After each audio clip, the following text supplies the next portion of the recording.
শুভ সকাল বন্ধুরা, Bangla fish info YouTube চ্যানেলে আপনাদেরকে স্বাগতম।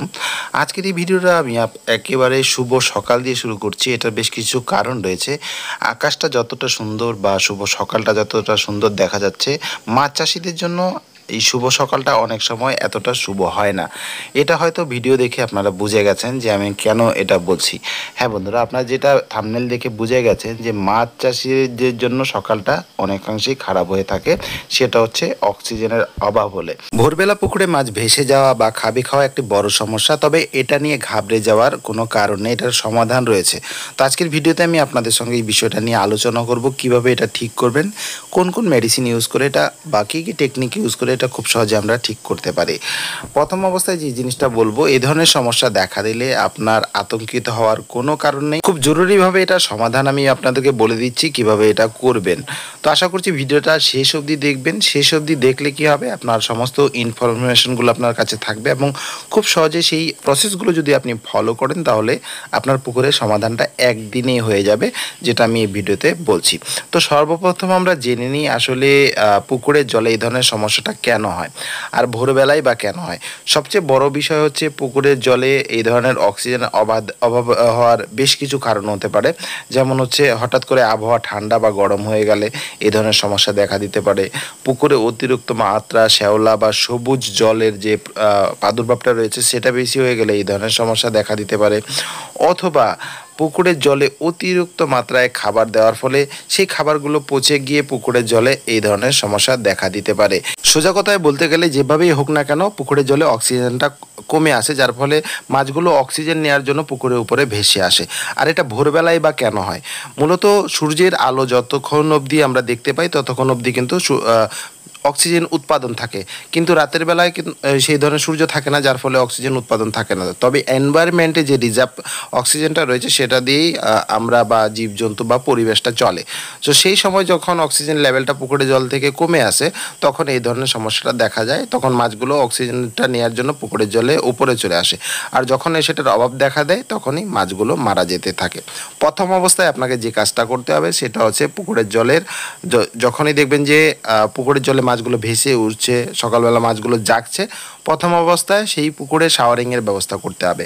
শাওয়ারিং যেটা আপনি করবেন সেটা হচ্ছে যে হতে পারে সেই পুকুরের জল টেনে সেই পুকুরে থ্রো করা, অথবা আপনি চাইলে অন্য জায়গা থেকে পুকুরে ফ্রেশ জল দিয়ে সেটা শাওয়ারিংয়ের ব্যবস্থা করতে পারেন। অথবা পুকুর পাড়ে যদি বোরবেল করা থাকে তাহলে সবচেয়ে বেস্ট, সেখান থেকে ঠান্ডা জলটা পুকুরে প্রয়োগ করলে এই সমস্যাটা থেকে আমরা সমাধান পেতে পারি। এটা করলে যে জিনিসটা হবে, যখন শাওয়ারিং করা হয়, শাওয়ারিং করলে বাতাসে থাকা যে অক্সিজেনটা রয়েছে সেটা সেই জলের সঙ্গে মিশে গিয়ে পুকুরে পড়ে এবং সেখান থেকে বুদবুদ আকারে অক্সিজেন যেগুলো রয়েছে সেগুলো পুকুরের জলের সঙ্গে মিশে যায়, আর সেটা খুব তাড়াতাড়ি জলে যে অক্সিজেনের ঘাটতিটা রয়েছে সেটা পূরণ করে দিয়ে মাছকে অক্সিজেন সাপ্লাই করে থাকে। এতে করে মাছগুলো সেই শাওয়ারের কাছে এসে অক্সিজেন নেওয়া শুরু করে দেয়। যখন অক্সিজেন নেওয়া পরিপূর্ণ হয়ে যায়, অক্সিজেন প্রয়োজন পড়ে না, তখন মাছগুলো কিন্তু সেই শাওয়ারের কাছে আসে না, সরে যায়। এটা প্রথম কাজ। এই ধরনের সমস্যা হলে সর্বপ্রথম আপনাকে এই কাজটা করে নিতে হবে। এছাড়াও যখনই অক্সিজেনের শর্টেজ হবে, যদি আপনার পাশে থাকে অক্সিজেন ট্যাবলেট, বিভিন্ন কোম্পানি এগুলো তৈরি করে বিক্রয় করে, সেই অক্সিজেন ট্যাবলেটটা অবশ্যই পুকুরে প্রয়োগ করে দেবেন তাৎক্ষণিকভাবে, মাছগুলো যেন না মারা যায়। এর পরবর্তী কাজ হচ্ছে যখন সূর্য উঠে যাবে, সূর্য ওঠার সঙ্গে সঙ্গে দেখবেন মাছগুলো ধীরে ধীরে বসে গেছে, সেই মাছগুলো পুকুরের জলের উপরে ভেসে থাকবে না। সেই অবস্থায় আপনাকে প্রতি শতাংশে 10 গ্রাম হিসেবে পটাশিয়াম পারম্যাঙ্গানেট বা KMNO4 যেটাকে বলা হয় সেটা পুকুরে প্রয়োগ করে দিতে হবে। প্রয়োগ করে দেওয়ার কিছুক্ষণ পরেই আপনাকে পুকুরে চুন প্রয়োগ করতে হবে। চুন প্রয়োগের ক্ষেত্রে যে হিসেবটা রয়েছে সেটা হচ্ছে যে প্রতি শতাংশে 200 থেকে 250 গ্রাম হিসেবে যে চুনটা রয়েছে সেটা ভিজিয়ে দেবেন। ভিজিয়ে দেওয়ার পরে যখন ঠান্ডা হয়ে যাবে সেটা পুকুরে প্রয়োগ করে দিতে হবে। এর পরবর্তীতে কাজ হচ্ছে, এটা হয়ে গেলে যদি সম্ভব হয় তাহলে পুকুরের জল পরিবর্তন করে দিতে হবে। চেষ্টা করতে হবে যতটুকু জল কমানো যায়, মোটামুটি 40% কমে গেলে বা বের করে দিতে পারলে সবচেয়ে বেস্ট। এর পরবর্তীতে নতুন একেবারে ফ্রেশ যে জলটা রয়েছে সেটা রাতের বেলা ভরে দিতে পারেন, অথবা সারাদিন চালিয়েও আপনি ভরে দিতে পারেন। এখন যে বিষয়টা বলবো সেটা হচ্ছে আরও গুরুত্বপূর্ণ এবং এটা মাস্ট করতে হবে। জল পরিবর্তন করলেও করতে হবে, না করলে হলেও এই কাজটা করতে হবে, এই মেডিসিনটা ইউজ করতে হবে। কখন করবেন, কোন টাইমে করবেন, কীভাবে করবেন, কতটুকু ডোজ রয়েছে সব কিছু আমি এখন বলছি। এখানে আপনারা যে প্যাকেটটা দেখতে পাচ্ছেন এটা বিভিন্ন কোম্পানি বিভিন্ন নামে বিক্রয় করে থাকে। এটার সহজ কথায় যদি বলি তাহলে জিওলাইট। এটা বিভিন্ন কোম্পানি তাদের আলাদা আলাদা নাম দিয়ে এটা তৈরি করে থাকে, যেমনটা এখানে দেখতে পাচ্ছেন জিও ফ্রেশ লেখা রয়েছে, বা অন্যান্য কোম্পানি বিভিন্নভাবে বিভিন্ন নাম দিয়ে তৈরি করে থাকে। এই ধরনের একটা দানাদার জিওলাইট পাওয়া যায়, সেটা সবচেয়ে ভালো। এই ধরনের জিওলাইট আপনাকে পুকুরে প্রয়োগ করতে হবে। পুকুরে প্রয়োগ করার ক্ষেত্রে একটা বড় বিষয় আমি যেটা বলবো সেটা হচ্ছে এই ধরনের জিওলাইট আপনারা চেষ্টা করবেন একেবারে সন্ধ্যার আগে দিয়ে পুকুরে প্রয়োগ করা। এখানে অনেকে একটা ভুল করে থাকেন, সেটা হচ্ছে এই ধরনের জিওলাইট যারা প্রয়োগ করি আমরা মোটামুটি সূর্যের আলো থাকা অবস্থা বা পর্যাপ্ত পরিমাণ রোদের একটা তেজ থাকে সেই সময় আমরা ব্যবহার করি। আর এটা কখনো করা যাবে না। যে পুকুরে অক্সিজেনের শর্টেজ বা সমস্যা রয়েছে সেই পুকুরে অবশ্যই আপনাকে এটা সন্ধেবেলা প্রয়োগ করতে হবে, বা সূর্য ডুবে যাচ্ছে এমন একটা সময় আপনারা প্রয়োগ করবেন। এতে করে যে জিনিসটা হবে, এই জিওলাইট পুকুরে রাত্রিবেলা কাজটা তার শুরু করবে, যেই সময়টায় মাছের জন্য ক্ষতিকর হয়ে থাকে। আমি এটা অ্যাপ্লাই করে দেখেছি, সন্ধ্যাবেলা অ্যাপ্লাই করলে সবচেয়ে ভালো। আপনারা দেখতে পাচ্ছেন যে এই পুকুরগুলোতে সমস্যা ছিল, আর সকালে আমি দেখিয়েছি পুকুরটা। তো এখন যে সময়টা রয়েছে সেটা মোটামুটি সূর্য ডোবার অবস্থায় চলে এসছে, আর এই সময় আমি কিন্তু সেই পুকুরে জিওলাইটগুলো প্রয়োগ করাচ্ছি। তো এই টাইমটা সিলেকশন করে আপনাকে অবশ্যই পুকুরে জিওলাইটটা প্রয়োগ করতে হবে। জিওলাইট প্রয়োগের ক্ষেত্রে বেশ কিছু বিষয় রয়েছে, এটা যেমনটা বলেছি সন্ধেবেলা প্রয়োগ করলে সবচেয়ে ভালো।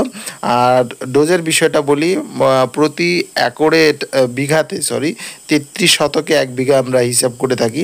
প্রতি বিঘাতে মোটামুটি আপনার হচ্ছে 5 কিলো হিসাবে এটা পুকুরে প্রয়োগ করতে হয়। পুকুরের জলের যে গভীরতাটি রয়েছে সেটা মোটামুটি হচ্ছে 5 থেকে 6 ফিট, এর ভিতরেই হচ্ছে এই পরিমাপটা। এতটুকু থাকলে আপনাকে সেই পরিমাণেই পুকুরে প্রয়োগ করতে হবে।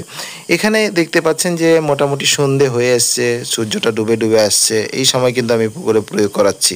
সো এই জিনিসটা আমি বারবার রিমাইন্ডার দিচ্ছি। এটার কারণ হচ্ছে এটা সন্ধেবেলা করলেই রাতের সমস্যাটা থেকে মাছগুলোকে সেভ করা যায়। আর আমি চাই যে প্রত্যেকটা চাষি ভালো করুক, ওনাদের মাছে যেন সমস্যা না হয়, মাছগুলো মারা না যায়, পুকুরে অ্যামোনিয়া সমস্যা থেকে কুইক সমাধান হতে পারে। এই জন্য আমি এই বিষয়টা বারবার ফলো করে বলছি। পুকুরের জলে অক্সিজেনের শর্টেজ হলে বা মাছ ভেসে গেলে সকালবেলা খাবি খেলে কেন এই জিওলাইটটা ব্যবহার করা হয় সেটা অবশ্যই জানা উচিত। এটা ব্যবহার করলে কি কি সুবিধা পাওয়া যায় সেটা না জেনে কাজটা করলে একেবারে বেমানান হবে। প্রথম অবস্থায় যেটা বলবো যে প্যাকেটের গায়ে কিন্তু এগুলো লেখা থাকে যে এটার উপকারিতা কি কি, আমি সেগুলো আপনাদেরকে দেখাচ্ছি কি কি। তার আগে একটা জিনিস বলবো, সেটা হচ্ছে এখন অবধি যারা ভিডিওটা দেখে নিয়েছেন তারা অবশ্যই চ্যানেলটাকে সাবস্ক্রাইব করে নেবেন, ভিডিওটা ভালো লাগলে লাইক এবং শেয়ারটা অবশ্যই করে নেবেন, আর বেল বাটনটাকে অলে সেট করে নেবেন, যাতে করে নতুন ভিডিও ছাড়ার সঙ্গে সঙ্গে আপনার কাছে সেই ইনফরমেশনটা বা নোটিফিকেশনটা পৌঁছে যায় এবং সবার আগে আপনি সেই ভিডিওটা দেখতে পারেন। এখন এই যে জিওলাইটটা রয়েছে সেটার কাজগুলো আমি যদি এখানে প্যাকেটটা দেখাই তাহলে আপনারা দেখতে পাচ্ছেন, যেমন হচ্ছে ammonia, nitrate, hydrogen, sulphur, methane সহ বিভিন্ন বিষাক্ত গ্যাস দূর করে, ব্ল্যাক সেল সয়েল গঠন করে, পুকুরের পচা গলা যে দুর্গন্ধ রয়েছে সেটাকে দূর করতে সহায়তা করে। এছাড়া আমরা দেখতে পাচ্ছি এখানে মাটির নিচে যে পিএইচ রয়েছে সেটাকে নিয়ন্ত্রণ রাখছে, প্লান্টন বৃদ্ধিতে সহায়তা করছে, অধিক মিনারেল সমৃদ্ধ হওয়ায় মাছ বা চিংড়ির দৈহিক যে বৃদ্ধি রয়েছে সেটা বাড়াচ্ছে।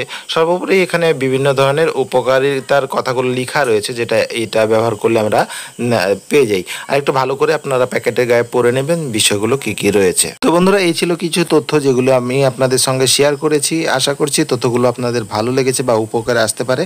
আর আপনাদের এই তথ্য থেকে কিছু উপকার হয়েছে কিনা সেটা অবশ্যই কমেন্ট সেকশনে জানাবেন। তো বন্ধুরা, আজকের ভিডিও এতটুকুই। দেখা হচ্ছে পরবর্তী ভিডিওতে নতুন একটা টপিকের সঙ্গে। ততক্ষণের জন্য আমি সুব্রত আপনাদের কাছ থেকে বিদায় নিচ্ছি।